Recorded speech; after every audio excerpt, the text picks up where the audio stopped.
Chop বানিয়েছি, দেখো সবাইকে দেওয়া হয়ে গেছে। এখন আমি খেতে বসেছি মুড়ি দিয়ে গরম গরম চপ।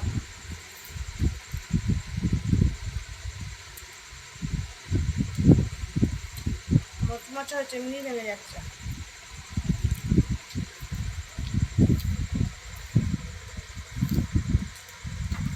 চটনি নিয়ে নিই,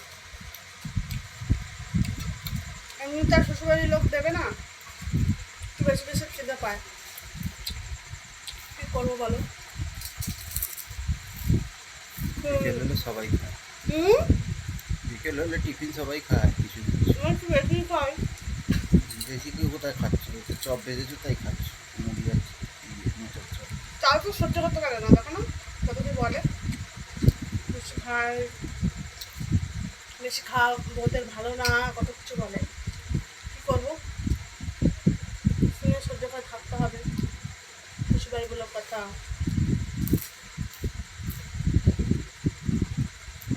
লোকে কি বলবে সেই হিসেবে